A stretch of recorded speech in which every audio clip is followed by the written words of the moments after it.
부모님 회사에 취직했습니다.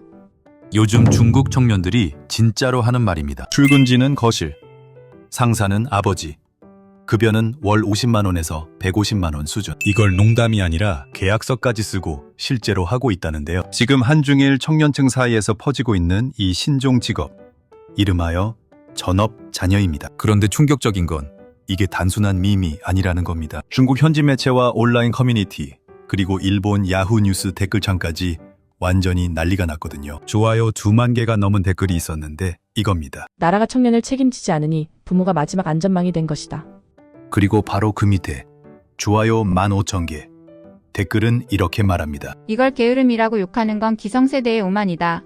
두 댓글 합쳐서 좋아요만 35,000개예요. 이게 그냥 유행이 아니라는 거 감오시죠? 그럼 왜 여기까지 온 건지 제대로 한번 짚어볼게요. 2025년 기준 중국 대학 졸업자 수가 1200만 명을 넘었습니다. 근데 청년 실업률은 공식 통계 발표를 한때 아예 중단할 정도였어요. 민간 추정으로는 체감 실업률이 20%를 훌쩍 넘는다는 이야기까지 나옵니다. 고도 성장은 끝났고 부동산은 침체됐고 IT 기업 채용은 쪼그라들었고 AI 자동화는 오히려 가속화되고 있어요. 예전엔 열심히 하면 중산층이었는데 지금은 중국 청년들 사이에서 열심히 해도 출발선이라는 말이 떠돌고 있습니다. 거기다 관구준육 근무제라고 들어보셨죠? 아침 9시부터 밤 9시까지 주 6일 근무. 중국 젊은층 사이에서는 이미 몇 년 전부터 들어눕는 세대. 그러니까 연애도 포기, 결혼도 포기, 집도 포기, 소비도 포기. 말 그대로 생존만 하는 흐름이 생겨났잖아요. 근데 여기서 반전이 하나 나옵니다. 단순히 아무것도 안 하는 게 아니라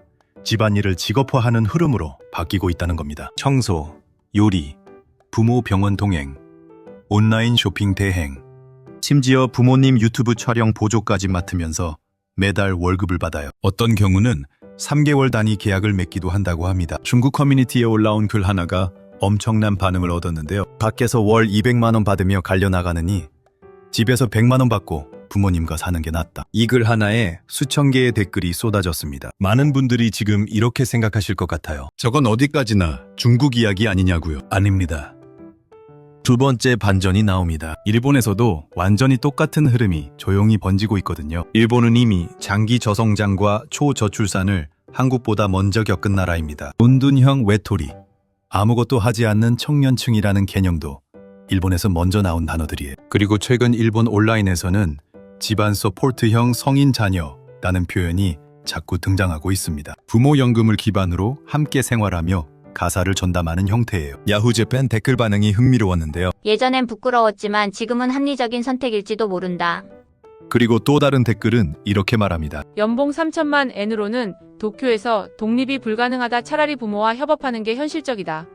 이게 일본 사람들이 실제로 하는 말이에요. 그리고 여기서 세 번째 반전이 나옵니다. 한국도 이미 시작됐습니다. 공식 통계에는 잡히지 않지만 취업 준비 장기화, 캥거루족 증가, 그리고 부모 세대의 자산 격차 확대가 맞물리면서 완전히 똑같은 구조가 만들어지고 있어요. 서울 아파트 가격은 청년 연봉으로는 접근 자체가 어렵잖아요. 저축을 수십 년 해도 못 따라가는 구조입니다. 한국 커뮤니티에서도 요즘 이런 글들이 보입니다. 어차피 결혼 안 할 거면 부모님이랑 사는 게 효율 아닌가? 또 다른 글은 이렇게요. 나가면 월세 80만 원, 집에 있으면 0원.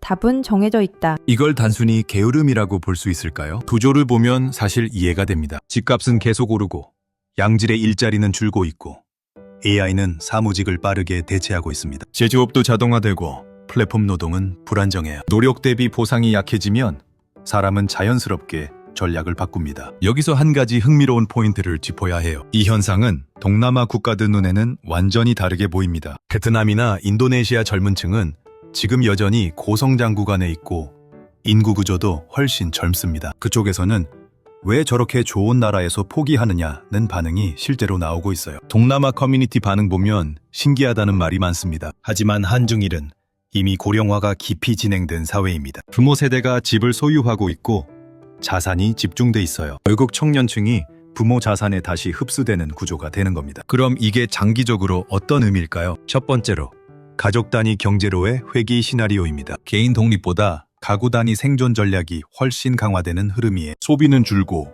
출산은 더 줄 가능성이 높습니다. 이미 한국 출생아 수 보면 방향이 보이잖아요. 그 다음은 역설적으로 새로운 기회의 시나리오입니다. 집에 머무는 시간이 늘어나면서 온라인 기반 부업, 콘텐츠 제작, 해외 원격 일자리 같은 분야가 함께 성장하고 있어요. 실제로 중국에서는 집에서 부모 지원을 받으며 전자상거래를 시작한 사례가 눈에 띄게 늘고 있습니다. 리스크 없이 사업을 시작할 수 있는 환경이 집안에 있다는 거죠. 그리고 세 번째는 정책 변수입니다. 청년 기본소득, 주거 지원, 근로시간 단축 같은 정책이 어느 나라에서 먼저 강하게 치고 나오느냐에 따라 이 흐름이 완전히 달라질 수 있어요. 지금 각국 정부가 이 문제를 어떻게 보고 있는지가 진짜 핵심입니다. 여기서 질문 하나 드릴게요. 솔직하게 생각해 보세요. 만약 월 250만 원 받으며 서울에서 혼자 사는 삶과 월 120만 원 받으며 부모님 집에서 생활하는 삶 중에 선택해야 한다면 어떻게 하실 건가요? 체면과 자유를 택하시겠습니까?